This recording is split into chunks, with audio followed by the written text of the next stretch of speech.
Hey guys, it's Baydzone here. I wanted to talk to you about Fremantle's off-season and give you a very, very rough, raw review of my thoughts on what happened. Obviously, we had a bit of a 50-50 season again. We were sort of midway, mid-tier, as you would expect Fremantle to be, as a Fremantle fan.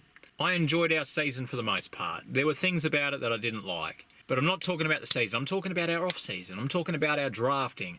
I'm talking about our trades, everything, okay? So let's get down to the trade period. I think we absolutely aced the trade period, especially with Gold Coast, because Gold Coast, they were a little bit of a whipping boy, weren't they? They kind of gave us pick 19. They gave us Will Brodie, who is, he's a competent player. He's not a bad player. And you can't turn your nose up at a Will Brodie because he was a top draft pick. Even though he didn't really cement himself in the Gold Coast side, you're almost more than happy to take the risk on a Will Brodie, because you never know, he could end up being like a Ben Keys kind of story where, he could just find himself becoming cemented in our team and quite deep in our team too, It's going to be down to how he does in the off season, how he does with the pre-season with his training and getting in amongst the boys. Hopefully he can fight really hard for a spot and earn his way into the team. Also, when it comes to Geelong, I feel like Geelong probably got more than what they deserved for Jordan Clark. But in saying that, we've got a young kid that is very hungry for success. He's very hungry for consistency, to stay in a side, to cement himself, to have a spot on the team. Geelong never gave Jordan that opportunity. He was always suffocated at Geelong with his amount of opportunities that he had. It was very, very awful for a young man to be in an old side where there are a lot of old players that are ahead of you. And no matter what you do, you just can't make it in. And with Fremantle, he's now going to get that opportunity to make his way into the team and actually get a shot at being a part of a young team. That is pretty exciting and building for the future. Now, without other trades, with the Chera Carlton deal, I felt like we couldn't get anything less than pick 6. We needed pick 6. And honestly, this small blow with Chera for the short term is going to be better for us in the long term, because now we have basically three caliber top 10 picks. Matthew Johnson made his way to the second round somehow. I have no freaking idea. They had him going within the top 10, but he ended up making it to our picks. So I see that as a major win. The fact that we've got Erasmus, Johnson and Amos, three of the best, the absolute best, and I must stress that, the best WA talent. You can't get better than that. A young Colts player kicking 51 goals, something like 51 goals, 14 behinds, or however much it was. It's ridiculous. This kid studied Josh Kennedy. He modelled his game after Josh Kennedy with the consistency, the accuracy. He wanted to implement that into his game, and he did. And he's actually excelled in spades. Now, does that mean he's going to do that in the AFL next year? I don't think so. I don't think he's going to come in and absolutely dominate and have big, massive numbers, because that's waffle numbers. That's Colt numbers. It's kind of expected. Josh Tracy kicked 7 goals and then come into the AFL and hardly kicked a bloody goal. So, guys, don't get your expectations up. Don't get your hopes up thinking, Amos is going to save the world. He's going to come out in his first season, kick 5 goals every week. He might not do it. He might only kick 1 or 2 goals every few weeks. But that doesn't matter. As long as he's contributing, that's what matters. Max King in his first draft year was actually kind of interesting. A lot of people were very high on him and they thought he was going to kick bags, but he didn't. It took him a while. Like he did have every few games where he'd kick a couple goals.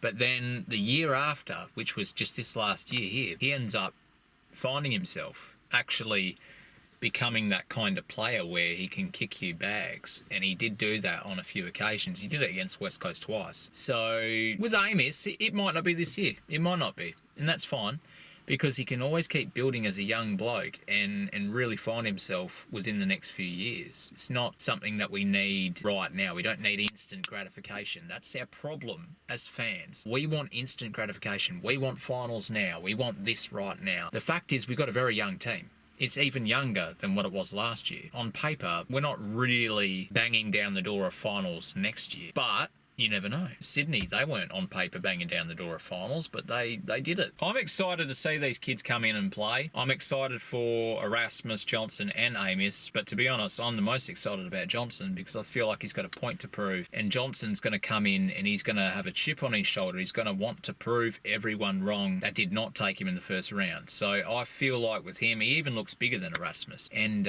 Amos. Like, he looks like he's built bigger. So it's going to be exciting to see how he does. You know, he might come in and be first draftee to debut. Maybe they debut all three of them. I'm very excited. I reckon we should be excited for next season because we've got a lot of good things happening. I don't know if we're going to make finals next year. I'm not going to put anything on our team saying that we have to make it next year. But I will say this. I give our boys 2 years minimum to make finals. If they don't make finals within 2 years, then it's panic stations. We should panic if they don't make finals in 2 years' time. After that, after you make finals in 2 years' time, after that, I don't know. I'd say 5 years we'd be cementing ourselves into top 4 and getting really serious with the ladder. I really like where we're going right now, and I think that we have a lot to be excited about. We got a young key forward finally. We've been desperately needing that for years. He's going to kick us bags in the future. He's very capable. He's very capable, and Neil Erasmus is as well. And he's probably going to start up forward, so he's going to probably chip in with the goals as well. So it's going to be interesting to see how the team works with Amos, with Tabiner and Lob. And to be honest, with Lob wanting to go to GWS again, I feel like we just need to get him out of the team, get Eric Benning in, but I know that they're not going to do that. They're going to make Benning work for his spot, and that's fine, but I really feel like we've got to be building towards the future with Benning because we are not going to have Lob forever. We're on borrowed time with Lob, I can tell you that now. That's my prediction. I don't think we'll have Rory Lob within the next few years. He'll be out of the team. Anyway, guys, thank you for watching this video. I feel like we should make the finals minimum in 2 years' time at least. So if it's not this year, it'll be next year. And if it ain't next year, I don't know. I'll be very concerned, okay? I'll be very concerned. But I feel like after that 2 years, I'm going to give them 2 years minimum to make it because they've just brought in new draftees and they've got to figure out the team again and everything.